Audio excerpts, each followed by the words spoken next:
누구나 다 느낌으로는 알고 계실 거예요. 주변이 막 빙글빙글 도는 어지럼증, 그냥 어질어질한 어지럼증도 있고 앉았다 일어날 때 아득해지는 그런 느낌도 있고, 이게 머리가 아픈 건지 어지러운 건지 모르겠다고 하시는 분들도 있으시거든요.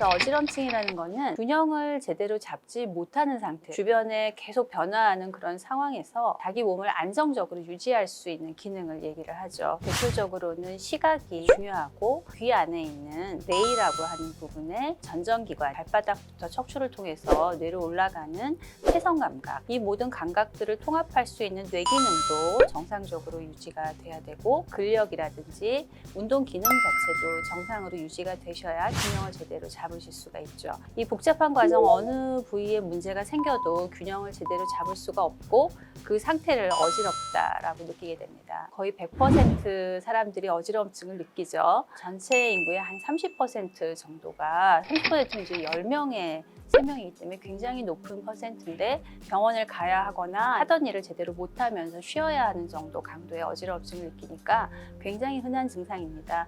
70대 이상에서는 이제 50% 이상의 환자들이 어지럼증을 느낄 만큼 흔합니다. 젊은 분들도 어지럼증들이 많은데 70%에서 80% 정도는 어지럼증들을 느끼시기 때문에, 젊은 분들은 편두통성 어지럼증이 흔하고 심리적인 문제 때문에 생기는 어지럼증이 많고, 특히 젊은 연령층일수록 여자분들한테서 어지럼증이 더 많은 경향도 있습니다.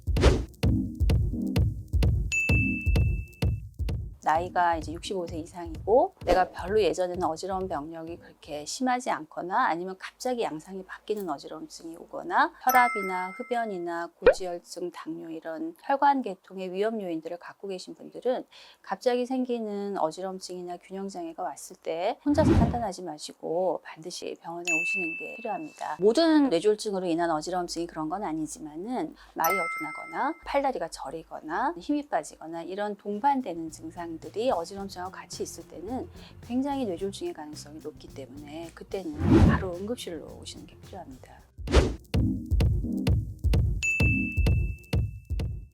어느 부위에서 문제가 생겨서 어지럼증이 생기냐라고 구분하는 것이 가장 쉽죠. 중추성 어지럼증이란 이제 뇌신경 계통에 문제가 생겨서 오는 어지럼증을 얘기를 합니다. 뇌에 생기는 종양이나 퇴행성 뇌질환들로 인해서 균형장애가 생겨서 온 중추성 어지럼증이 있고, 말초성 어지럼증이 또 있습니다. 그리고 실제로는 비율이 말초성 어지럼증이 더 흔해요. 귀랑 관련된 어지럼증을 말초성으로 분류할 수가 있습니다. 이석증, 메니에르병, 전전신경염 등이 이제 대표적인 말초성 어지럼증이 되겠습니다. 전립선약이나 혈압약이나 이런 약들 많이 드시는 분들이 이제 그로 인해서 어지럼증이 생기신다든지, 아니면 심장 부정맥 같은 문제로 인해서 어지럼증이 생기는 내과적 어지럼증이 또 중요한 원인들이 될 수가 있습니다. 시민성 어지럼증이라 해서 심리적인 문제로 인해서 또 균형장애로 인해 어지럼증을 느끼시는 분들이 꽤 있습니다. 대표적으로 불안증이라든지 우울증, 공황장애도 어지럼증을 굉장히 중요한 증상으로 나타나게 되죠.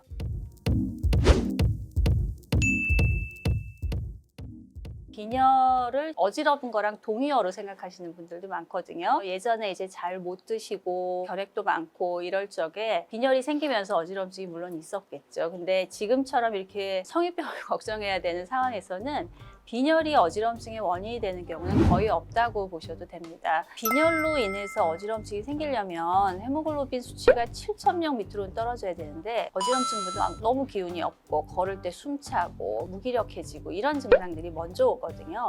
그렇기 때문에 내가 어떨 때 확 어지럽고 이런 게 빈혈 때문일 가능성은 거의 없다고 보셔도 돼요. 그래서 빈혈과 어지럼증은 같은 말이 아니라는 거를 우리가 꼭 이번 기회에 확인을 하시기 바랍니다.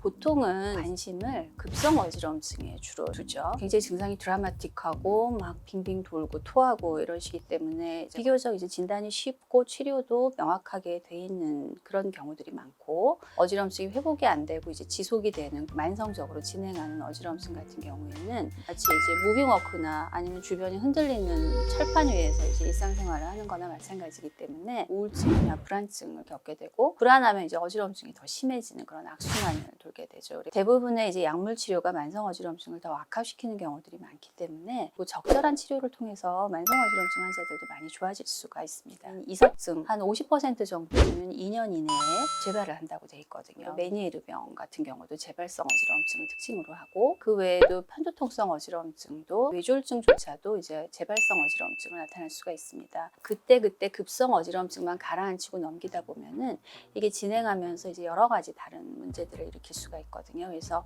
어지럼증이 급성으로 생겨서 그게 가라앉았다고 해도 그 이후에 그 원인을 정확하게 알고 대처를 하시는 것이 중요합니다. 대부분의 어지럼증은 정확한 진단과 적절한 치료를 통해서 회복을 할 수 있습니다. 그러므로 이걸 포기하지 마시고 나는 원래 이렇게 어지러운 사람이야 라고 생각하지 마시고 적극적으로 치료하시기 바랍니다.